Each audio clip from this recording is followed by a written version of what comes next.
कहोगे। मुबारक क्या होता है? मुबारक कुछ नहीं होता है, शुभकामनाएं होती हैं। उन्हें मुबारक से भी परेशानी हो गई है। ये सत्संग में कही जा रही थी बात, जो मैं आपको दोस्तों बता रहा हूँ। बोलता है कि देश अगर शाहीन बाग बन सकता है तो जलियांवाला बाग जैसी स्थिति भी पैदा हो सकती है। शिवसेना नेता संजय निरुपम ने दिया विवादित बयान। ये दोस्तों, मेरा नाम राशि जहीर है और आप देख रहे हैं मेरा न्यूज़ चैनल जिसका नाम है न्यूज़ 9 टीवी। एक खबर दिखाता हूँ मैं आपको। इस लड़की का नाम है राना अयूब, पत्रकार है। इस पर भारत में कई बार मुकदमे भी हुए। बड़े इंटरनेशनल मीडिया में ये बंदी काम करती है, बड़े अच्छा काम करती है। इसने एक जगह लिखा कि मेनस AI आर्टिफिशियल इंटेलिजेंस जो है, डीप सीक जो अभी चीन ने बनाई थी, और चीन की अपनी तकनीकी नवचारों से टेक जगत में हलचल मचा रखा है। दुनिया AI और इस तरह की चीज़ों का इनोवेशन कर रही है, आविष्कार कर रही है, और इसमें हलचल मची हुई है। लेकिन इस बीच भारतीय एक मुस्लिम शासक की कब्र खोदना चाहते हैं जो 1707 में मर गए थे, राना अयूब। दरअसल ये औरंगज़ेब की कब्र खोदना नहीं चाहते, ये भारत की ही बुनियादों में तेल डालना चाहते हैं। ऐसे नफरती लोग जो भारत की तरक्की से किलसते हैं, तोड़ना चाहते हैं। अब मैं आपको ये खबर मैं इसलिए सुना रहा हूँ, उत्तर प्रदेश की मस्जिदों पे तिरपाल ढक दी है। होली एक ज़माने से मनाते आ रहे हैं, नए नए ड्रामे, नई नई चीज़ें पूरे। जब भी मैं खबर ढूंढता हूँ इसी तरह की खबरें मिलती हैं। ऐसे समय में बिहार जहाँ ज़बरदस्त अवेयरनेस है राजनीतिक, मैं महाराष्ट्र के बारे में आपसे बता दूं कि जहालत से भरा हुआ लोगों का जहन है जो राजनीति वहाँ करते हैं। ये एक छोटे से कद के नेता है, उसका नेता का बेटा है, इसका नाम जो भी है नीतीश राणे है। ये महाराष्ट्र में कैबिनेट मंत्री भी है, मुँह से हमेशा से शिट निकालता है। इसने लिखा कि हलाल खाना हिंदू धर्म में नहीं लिखा है, ये इस्लाम धर्म में लिखा है। बहुत अच्छी बात है, तू हराम खा ले भाई। तेरे बाप पे किस प्रकार के इल्ज़ामात थे पूरी दुनिया जानती है। इसको यही नहीं मालूम कि हराम और हलाल है क्या। हलाल से नफरत है। अभी मैं थोड़ी देर पहले एक जगह देख रहा था, तो एक जगह साहब, एक वो क्या कहते हैं जो सत्संग करते हैं ना, वो एक बात कह रहे थे। वो ये कह रहे थे कि अभी से ये तय कर लो कि किसी भी सूरत में वो होली मुबारक नहीं कहोगे। मुबारक क्या होता है? मुबारक कुछ नहीं होता है, शुभकामनाएं होती हैं। उन्हें मुबारक से भी परेशानी हो गई है। ये सत्संग में कही जा रही थी बात, जो मैं आपको दोस्तों बता रहा हूँ। मुझे अगर मिल जाता है तो मैं अभी शायद आपको दिखा दूंगा कि वो चीज़ थी कहीं। सनातनी मुझे सुन रहे हैं, तुम्हें कसम लगे अगर कहोगे तो होली मुबारक। चूल्हे में गई जी मुबारक, वही होली मुबारक नहीं। ये आवाज़ मेरी इस तरह से लगा रहा हूँ। हम अपने सोशल मीडिया के लोगों को कहेंगे जितना जल्दी हो सके कि कल परसों होली होगी और ये मुबारक मुबारक करें। कह रहे फिर काहे को तुम मुबारक बोलते? हमारे यहाँ मुबारक नहीं होता। इसका स्क्रीनशॉट ले लेता हूँ ताकि इसने किसी ने लगाया है ये क्या कहते हैं अपने स्टेटस पे, तो कहीं चला जाएगा, तो इसलिए ले लेता हूँ। आवाज़ मैंने आपको सुना दी, काहे का मुबारक। अब इसको मुबारक से परेशानी है। एक खबर और दिखाता हूँ आपको मैं, अभी ऊपर आई थी शायद, अब मुझे मिल जाएगी तो मैं दिखा दूंगा आपको। इसमें क्या क्या लोग क्या, ये है एक संजय निरुपम। बात तो अच्छी करता था लेकिन फिर शिवसेना में चला गया और दिमाग में फिर वो भेजे की जगह गोबर आ गया है। लिखता है कि बोलता है कि देश अगर शाहीन बाग बन सकता है तो जलियांवाला बाग जैसी स्थिति भी पैदा हो सकती है। शिवसेना नेता संजय निरुपम ने दिया विवादित बयान।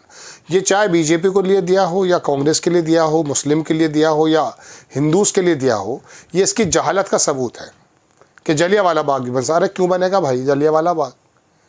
शाहीन बाग तो एक शांति प्रिय एक प्रोटेस्ट था, महिलाएं आ गई थी, उससे इसने जलियांवाले बाग की। ये मैं बता रहा हूँ, जब देश में इस तरह के लोग इकट्ठे होंगे ना, ये मस्जिदों पे देख लीजिए, मस्जिदों पे पर्दे लगा दिए गए हैं साहब। इसका स्क्रीनशॉट ले लेता हूँ ताकि आपको दिख जाए। अब इसमें क्या है इनके राल, इसी पर खबर चल रही है। और भी खबर दिखा देता हूँ मैं आपको। ये एक बड़ी इंपॉर्टेंट खबर है जिसकी वजह से मैं आपके सामने आया था। हमें मजबूरन ये काम करना पड़ा, वरना हम कहाँ से रिपोर्टर नज़र आते हैं आपको। ये बंदी जो है, जो आपकी स्क्रीनशॉट पर लगी हुई है, नविका कुमार, नव भारत की CEO चलाती है उसको। उसमें कह रही होली का त्यौहार रमज़ान की दीवार, होली का त्यौहार रमज़ान की दीवार। अब इसी से पता कर लीजिए, नीचे लिखा है इसने कि ऐसा ही नहीं है, दुनिया के 159वें स्थान पर जर्नलिज्म के क्षेत्र में जो दुनिया के इंडेक्सेस निकलते हैं, रिपोर्टर्स विदाउट बॉर्डर्स करके एक संस्था है, वो निकालती है कि कौन सा देश जर्नलिज्म में कहाँ खड़ा है। तो हमारा जो स्थान है वो 160-70 में 159 पे है, बहुत आगे। आगे से मुराद सबसे पिछड़ी, ठीक है। ये इस तरह की बंदी कर रही है। अब यहाँ पर एक सैयद अहमद अली रतलाम है, रतलाम के शहर काजी हैं, इन्होंने लिखा कि 14 मार्च को जुमा और होली एक ही दिन है। इस बात के मद्देनज़र मुस्लिम आवाम से अपील है कि अगर आप गलती से किसी हिंदू भाई से रंग पड़ जाए तो उसका बगैर बुरा माने मुस्कुराकर अखलाक एहसन का मुजाहरा करते हुए आगे बढ़ जाएं। ये एक मौलवी जो काजी साहब हैं रतलाम के, वो इस बात को कह रहे हैं।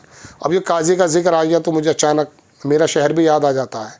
हमारे यहाँ काजी साहब का इंतकाल हो गया, उनको बेटे को लोगों ने चुन लिया। एक दूसरे साहब है, वो कह रहे हैं मैं भी काजी बनता हूँ, उनको भी पहला दिया। वो ये लड़ाई के लिए या इनकी बहस व मुबाहिसा के लिए मैं अहल नहीं हूँ कि मैं इसके बारे में कुछ कह पाऊँ आपको, चूँकि हकीकत में इनके बारे में बोलने के लिए एक इस्लामिक स्कॉलर, पढ़े लिखे लोगों की ज़रूरत है जो इस्लामिक समझ रखते हों। मैं एक दुनियादार किस्म का व्यक्ति हूँ, मैं काजी के बारे में क्या बोलूँ। वो तो काजी रतलाम की बात आ गई तो यकीन मानिए मैं इसलिए बोल भी रहा हूँ, वरना मुझे भी परसों में मस्जिद से निकल रहा था तो एक साहब बोले वो मैं शहर में काजी का मसला चल, मैं क्या करूँगा बोल करके। जो साहिब इस्तेदाद हैं, सलाहियत पसंद लोग हैं, वो बोल रहे हैं। लेकिन मैं अब ये देख रहा था कि क्या काजी कोई भी चुना गया हो, काजी चुनने के बाद कि हज़रत उमर का दौर आ गया। हमारे शहर में तमाम ये जिक्र चल रहा है काजी ये होंगे, काजी वो होंगे। अरे भाई पहले भी काजी थे, क्या था बताइए, क्या हाल थे?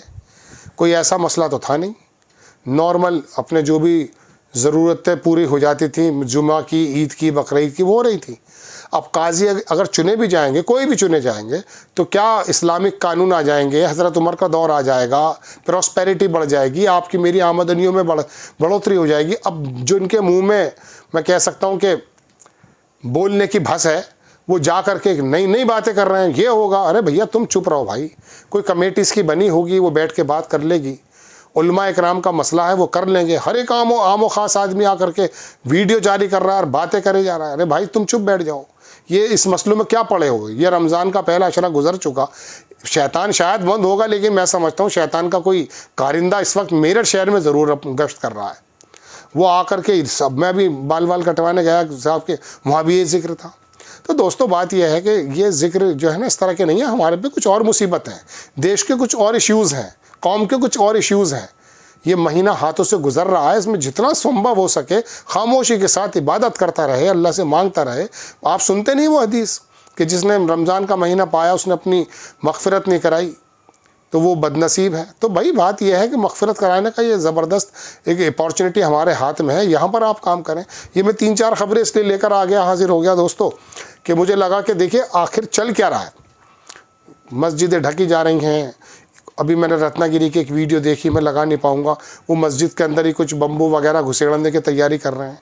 अब ये हर जगह हर तरह के लोग हैं, देश में कुछ और माहौल चल रहा है और आप किन मामलों में अटके हुए हैं।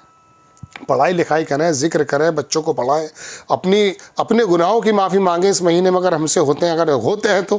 वैसे तो लगे हुए हैं आप काजी चुनने, तो जाहिर सी बात है हम तो बड़ा दीन का काम कर रहे हैं, काजी चुन लिया जाएगा तो जना क्या हो जाएगा।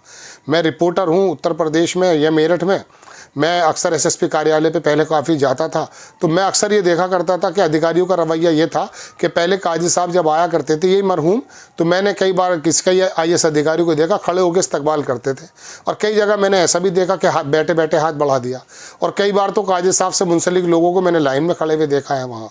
वो कभी किसी ज़माने में मतलब अपने घर में आप इज़्ज़त से रहिए बराए करम।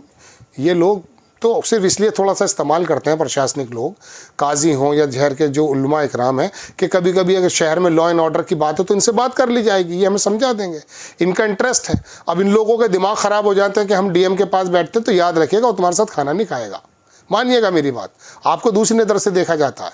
एक बार क्या हुआ था, मेरठ ही की बात बता रहा हूँ मैं आपको, हमारे जो ये नए नए एसएसपी आए थे उस ज़माने में, उनको बदल दिया था। शहर में सीएए को लेकर के कुछ हंगामा हुआ था, तो वहाँ पर जो, अब पत्रकार भी सभी तरह के सब जगह होते हैं, जहन के अंदर तो हिंदुत्व की आग कहाँ कहाँ भर गई आप अंदाज़ा कर नहीं सकते हैं। हम तो पत्रकार को पत्रकार ही समझते थे, वो तो लेकिन अंदर से बहुत सारे भेड़िए भी हैं। एक पत्रकार, ये काजी ने ये करा, ये काजी ने, उसे जैर जय में तमीज़ नहीं है। वो एसएसपी से पूछे जा रहा है, इसको भी गिरफ्तार करेंगे, चूंकि मेरठ का एक नेता था, उसने कुछ आह्वान कर दिया था इकट्ठा होने के लिए, तो वो काजी को भी गिरफ्तार करने की बात कर रहा था उस समय। अब हालांकि वो करते नहीं है, मुझे मालूम है, चूंकि लॉ एंड ऑर्डर का मसला होता है, लेकिन फिर भी कोई ज़्यादा लंबी चौड़ी पोस्ट नहीं है भाई, चुप हो जा। ईद का ही तो, चांद के बारे में तो बताते हैं, और रमज़ान के बारे में या कभी कभी जुमा पढ़ा दें तो ईद की नमाज़ पढ़ती हो जाएगी। उसमें कोई लड़का ना होगा, कोई बुजुर्ग आ जाएंगे, कोई बुजुर्ग ना होगा, कोई खारी आ जाएंगे, कोई मसला नहीं है। आप तो बराए करम चुप होकर बैठ जाइए, अपना थोड़ा सा जहन बटाइए, जब भी ये जिक्र हो सब बंद कर दें। आपसे इंशाल्लाह गुजारिश है कि चैनल को सब्सक्राइब करें। खबर तो देना आया था कुछ और, लेकिन ये रतलाम के काजी साहब आ गए हाथ में, तो मुझे लगा काजी काजी काफ़ी चल रहा है आजकल। आपसे गुजारिश है चैनल को सब्सक्राइब करें। इंशाल्लाह नेक्स्ट टाइम में किसी खबर के साथ हाजिर होता हूँ। एक रिक्वेस्ट और भी है, मेरा न्यूज़ चैनल है न्यूज़ 9 TV, उस पर मैं तमाम गाज़ा की इनकी खबरें बनाता हूँ, उसको ज़रूर देखा कीजिए। और देश की खबरों में अगर आपका इंटरेस्ट है तो 4 PM न्यूज़ आता है लखनऊ में, अब तो भारत का नंबर 1 चल रहा है 1 साल से वो, अल्हम्दुलिल्लाह। उसके अंदर मेरी 2-3 खबरें रोज़ाना आती हैं जो देश के अंदर की खबरें होती हैं, उनको भी ज़रूर देखा कीजिए। इंशाल्लाह हाजिर होता हूँ। जय हिंद।